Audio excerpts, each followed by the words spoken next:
स्वागत है दोस्तों आपका नॉलेज इंडिया में। दोस्तों भारत दुनिया में सबसे तेजी से उभरता हुआ देश है, चाहे वो इकोनॉमी सेक्टर में बात की जाए या फिर देश के रूप में उसकी पावर की बात की जाए। हर सेक्टर में भारत बड़ी तेजी से आगे बढ़ रहा है। कई रिपोर्ट्स का कहना है कि 2030 तक भारत जीडीपी के मामले में जापान को भी पीछे छोड़ देगा और साल 2050 तक भारत चीन के बाद दूसरी सबसे बड़ी इकोनॉमी वाला देश होगा और अमेरिका को भी पीछे छोड़ देगा।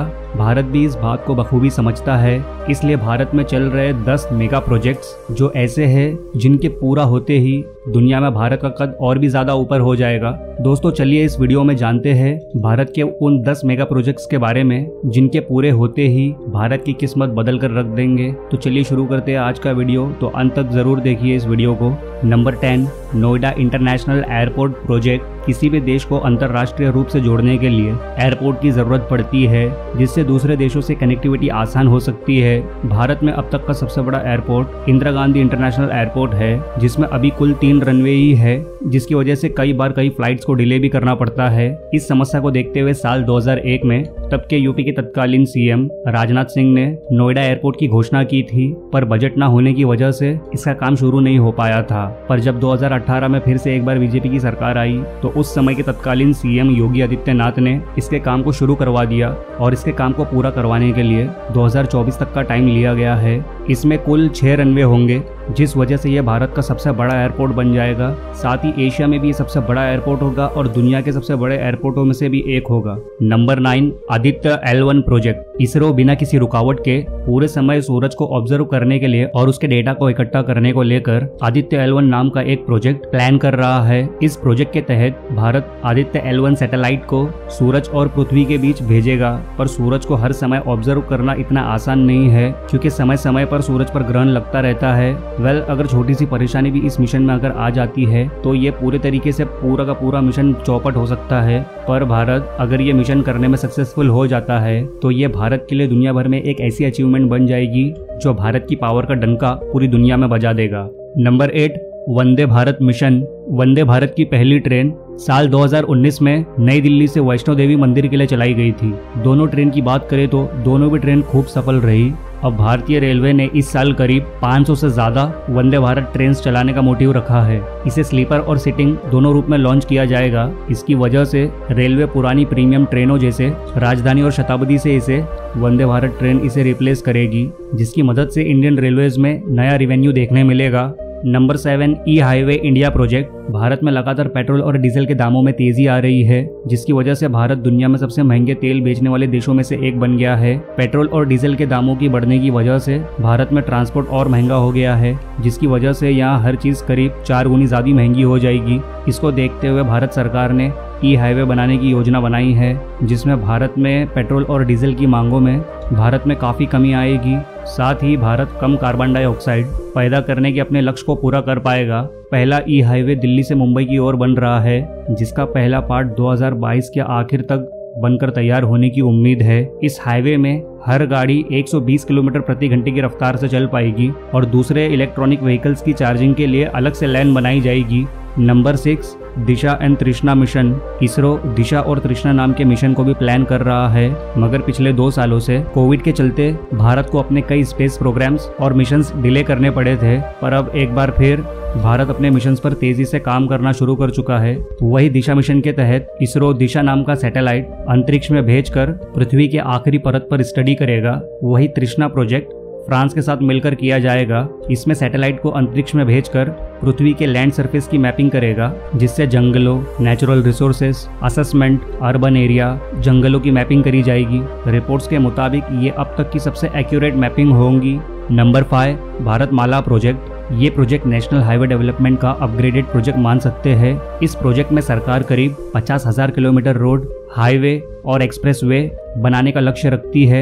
इस प्रोजेक्ट से economic corridor, border area, remote area को जोड़ने का काम करेगी। इससे भारत के एक्सपोर्ट को मदद मिलेगी। साथ ही इस प्रोजेक्ट में होने वाले डेवलपमेंट से मजदूरों को रोजगार भी मिलेगा। इस योजना के पूरे होने के बाद करीब 22 मिलियन रोजगार पैदा हो सकेंगे। इस योजना के तहत करीब 9,000 किलोमीटर तक के इकोनॉमिक कॉरिडोर, 6,000 किलोमीटर तक इंटर कॉरिडोर के साथ ही कई किलोमीटर रोड्स बनाई जाएगी। नंबर 4, कच्ची दरगाह बिदुपुर ब्रिज। ये ब्रिज आने वाले समय में बिहार में एक बड़ी पहचान के रूप में बनकर निकलेगा। ये ब्रिज बन जाने के बाद यह भारत का दूसरा सबसे बड़ा इंटरनल वाटर ब्रिज होगा जो 9.76 किलोमीटर लंबा होगा। इस ब्रिज की शुरुआत साल 2015 में हुई थी। इसके पूरा होने का अनुमान सन 2023 तक लगाया जा रहा है। ये ब्रिज पटना की कच्ची दरगाह से बिदुपुर तक जाएगा। इसके बन जाने के बाद महात्मा गांधी सेतु का लोड करीब आधा हो जाएगा। पटना से बिदुपुर जाने के लिए अभी केवल महात्मा गांधी सेतु पुल ही है। ये पुल अंग्रेजों के द्वारा बनवाया गया था। इस समय ये काफी जर्जर हालत में है, जिसकी वजह से यहाँ घंटों जाम लगता है। साथ ही आए दिन सड़क दुर्घटनाएं होती रहती है। कच्ची दरगाह बिदुपुर ब्रिज बनाने की लागत करीब 3115 करोड़ बताई जा रही है। Number 3, river interlinking project. Bharat में आज भी कई ऐसे राज्य हैं जिनको हर साल बाढ़ का सामना करना पड़ता है। वहीं कुछ राज्य ऐसे हैं जहां हर साल सूखा पड़ता है। साल 1999 में उस समय के पीएम अटल बिहारी वाजपेयी ने इस परेशानी को देखा और इससे निपटने के लिए उन्होंने इस योजना की शुरुआत की। लेकिन जब तक इस योजना पर काम हो पाता तब तक सरकार बदल गई, जिसके बाद योजना को रोक दिया गया। अब करीब 20 साल बाद दोबारा बीजेपी की सरकार आई तो फिर इस योजना को दोबारा से शुरू किया गया। ये एक सिविल इंजीनियरिंग योजना है जिसका मोटिव भारतीय नदियों को जलाशयों और नहरों के माध्यम से आपस में जोड़ना है। इससे किसानों को खेती के लिए मानसून पर निर्भर नहीं रहना पड़ेगा और साथ ही बाढ़ या सूखे के समय पानी की मांग और कमी को पूरा किया जाएगा। इस योजना के तहत भारत की 60 नदियों को आपस में जोड़ा जाएगा, जिसमें से गंगा नदी भी एक है और इस योजना को 3 हिस्सों में बांटा गया है। Number 2, redevelopment of central Vista. इस प्रोजेक्ट के अंदर भारत की कई ऐसी चीजें हैं जिनको रीडेवलप किया जा रहा है, जिसमें से एक भारत का इस समय का संसद भवन भी है, जिसे 1927 में ब्रिटिशर्स के द्वारा बनाया गया था। प्रेजेंट के संसद भवन की बात की जाए तो उसमें कुल 790 सांसदों के बैठने की व्यवस्था है। लेकिन वही नए सांसद भवन बनने के बाद उसमें 1772 सांसदों के बैठने की व्यवस्था होगी, जिसमें लोकसभा के 888 सांसद और राज्यसभा के 384 सांसद बैठ सकेंगे। इसमें कुल 4 फ्लोर्स है। सितंबर 2021 से यह बनना शुरू हो गया था। वही इसका फेज 1 सितंबर 2022 तक बनके तैयार हो गया है और इसका उद्घाटन खुद प्रधानमंत्री नरेंद्र मोदी ने किया है। दिसंबर 2022 तक ये पूरी तरह से बनकर तैयार हो जाएगा। ये प्रोजेक्ट करीब 1.5 एकड़ में फैला हुआ है। इसको बनाने की कुल लागत करीब 20,000 करोड़ की है। इसका पूरा काम टाटा प्रोजेक्ट्स को दिया गया है। इसमें पीएम और राष्ट्रपति के लिए भी नए भवन बनाए जाएंगे। Number 1, 5G technology. ये भारत के टेलीकॉम टेक्नोलॉजी सेक्टर में बहुत बड़ा बदलाव लेकर आने वाला है। अगर हम इसका मुकाबला अभी की टेक्नोलॉजी 4G से करते हैं तो ये 4G से करीब 10 गुना ज़्यादा तेज़ है। अगर आज के वक्त में आप 4G की मदद से किसी मूवी को डाउनलोड करते हैं तो आपको करीबन 10 मिनट का समय लग जाता है, पर आप 5G की मदद से किसी मूवी को डाउनलोड करोगे तो इसमें केवल आपको 10 सेकेंड से भी कम वक्त का समय लगेगा। इस योजना से आने वाले समय में ई-कॉमर्स, ई-एजुकेशन, ई रिसोर्स की जितनी भी चीजें हैं उसमें ये एक नई क्रांति लेकर आएगा। अगर आप दुनिया भर में देखें तो अब तक करीब 50 से ज्यादा देशों में 5G लाया जा चुका है।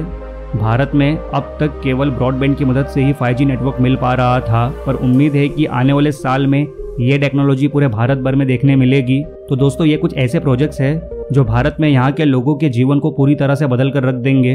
दोस्तों, इन प्रोजेक्ट्स में से वो कौन सा प्रोजेक्ट है जो आपके जीवन पर असर डालेगा और इन सारे प्रोजेक्ट्स के बारे में आपकी क्या राय है, नीचे कमेंट करके जरूर बताएं। और ये वीडियो इन्फॉर्मेटिव एंड नॉलेजेबल लगा हो तो लाइक जरूर करें और अपने दोस्तों के साथ शेयर भी जरूर करें। और अगर इस चैनल पर पहली बार आए हो तो सब्सक्राइब करके बेल आइकन को दबाकर ऑल जरूर करें। ऐसी ही नॉलेजेबल इन्फॉर्मेटिव वीडियोस की नोटिफिकेशंस पहले पाने के लिए। तो मिलते हैं नेक्स्ट वीडियो में एक नए टॉपिक के साथ। तब तक ध्यान रखिए अपना। जय हिंद, जय भारत।